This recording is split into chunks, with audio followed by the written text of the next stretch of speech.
രാമായണത്തിൽ നമുക്ക് കാണാൻ സാധിക്കുന്ന നന്മയും തിന്മയും തമ്മിലുള്ള ഒരു ഏറ്റുമുട്ടൽ മാത്രമല്ല, വിധി ഏറ്റവും മികച്ച പദ്ധതികളെപ്പോലും എങ്ങനെ തകർക്കും എന്നതിൻ്റെ ആഴത്തിലുള്ള പാഠം കൂടിയാണത്. രാമായണത്തിൽ സംഭവിക്കുന്ന കാര്യങ്ങളുടെ മൂലകാരണമായിട്ട് പ്രധാനമായിട്ടും പറയപ്പെടുന്ന അസൂയയാണ്.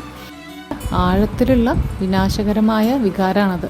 കൈകേയിയുടെ അസൂയ നമുക്ക് രാമായണത്തിൽ കാണാവുന്നതാണ്. വാസ്തവത്തിൽ കൈകേയി തുടക്കത്തിൽ രാമനോട് ഏതൊരു അമ്മയെയും പോലെ തന്നെ സ്നേഹമുള്ളവളായിരുന്നു. ശ്രീരാമൻ അയോധ്യയുടെ രാജാവായിട്ട് കിരീടധാരണം ചെയ്യപ്പെടണം എന്നുൾപ്പെടെയുള്ള തീരുമാനത്തിൽ കൈകേയി സന്തുഷ്ടയായിരുന്നു. എന്നാലും തൻ്റെ ജോലിക്കാരി മന്ദരയുടെ അസൂയയാണ് മുഴുവൻ സംഭവങ്ങളുടെയും ഗതിക്ക് തുടക്കമിട്ടത്. അങ്ങനെ ഒരു ബന്ധവും ഇല്ലാത്ത ഈ മന്ദരയുടെ അസൂയയാണ് ഭഗവാന്റെ പദ്ധതി നിറവേറ്റുന്ന നിരവധി സംഭവങ്ങളിലേക്ക് പിന്നീട് നയിച്ചത്. സത്യം പറഞ്ഞാൽ അത് ഭഗവാന്റെ തന്നെ പദ്ധതിയായിരുന്നു. രാമൻ ഉടനടി രാജാവാകില്ല, പകരം 14 വർഷം വനവാസം അനുഭവിക്കേണ്ടി വരും എന്നുള്ളത്. ദശരഥ മഹാരാജാവ് എത്രയും പെട്ടെന്ന് രാമനെ രാജാവായി കിരീടധാരണം ചെയ്യാൻ പദ്ധതിയിട്ടുണ്ടായിരുന്നു. അങ്ങനെ രാമന് രാജ്യഭാരം ഏൽപ്പിച്ചതിന് ശേഷം വിശ്രമജീവിതം നയിക്കാനായിരുന്നു ദശരഥ മഹാരാജാവിൻ്റെ പദ്ധതി. പക്ഷേ ദശരഥൻ്റെ മുൻകാല കർമ്മം, പ്രത്യേകിച്ച് ശ്രവണകുമാരനെ യാദൃശ്ചികമായിട്ടുള്ള കൊന്നതും തുടർന്ന് ശ്രവണൻ്റെ മാതാപിതാക്കളിൽ നിന്നുള്ള ശാപവും അദ്ദേഹത്തിൻ്റെ പദ്ധതികളെ മാറ്റിമറിക്കുന്നതിൽ പ്രധാന പങ്ക് വഹിച്ചു. ദശരഥൻ തൻ്റെ പ്രിയപ്പെട്ട മകനിൽ നിന്ന് വേർപിരിയുന്നതിൻ്റെ വേദന അനുഭവിക്കേണ്ടി വരുമെന്നായിരുന്നു ശാപം. ഇത് മന്ദരയുടെ അസൂയയാൽ പ്രേരിതമായി കൈകേയിയുടെ പ്രവൃത്തികളിലൂടെ സംഭവിച്ചു എന്നുള്ളത് മാത്രമേ ഉള്ളൂ. രാമൻ രാജാവായാൽ തൻ്റെ സ്വന്തം മകൻ ഭരതൻ അടിമത്തത്തിൻ്റെ ജീവിതം നയിക്കുമെന്ന് കൈകേയി ബോധ്യപ്പെടുത്താൻ മന്ദരയ്ക്ക് സാധിച്ചു.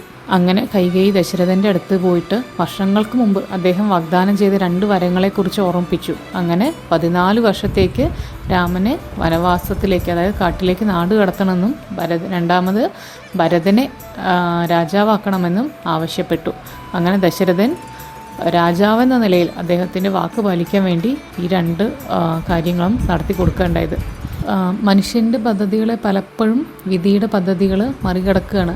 ആത്യന്തികമായിട്ട് ഇതൊക്കെ ഭഗവാന്റെ തന്നെ ഇച്ഛയായിരുന്നു. കൈകേയിയുടെ ആവശ്യത്തിൻ്റെ അനന്തരഫലമായിട്ടായിരുന്നില്ല രാമൻ്റെ നാട് കടത്തൽ. അത് ഭഗവാന്റെ തന്നെ പദ്ധതിയുടെ ഭാഗമായിട്ടായിരുന്നു ആ വനവാസകാലമൊക്കെ വന്നു ചേർന്നത്.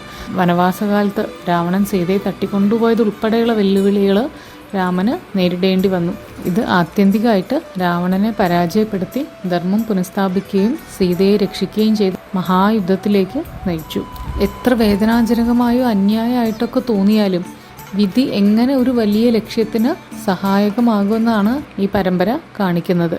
ഒരു ദുരന്തം പോലെ തോന്നിയ രാമൻ്റെ വനവാസം രാവണൻ്റെ നാശത്തിനും ധർമ്മസ്ഥാപനത്തിനും ആവശ്യമായിരുന്നു. കാരണം നമ്മെ പഠിപ്പിക്കണത് വിധി എന്നത് വളരെ ശ്രദ്ധാപൂർവം തയ്യാറാക്കിയ പദ്ധതികളെപ്പോലും തകർക്കാൻ കഴിയുന്ന ഒരു അജയ്യ ശക്തിയാണ് എന്നുള്ളതാണ്.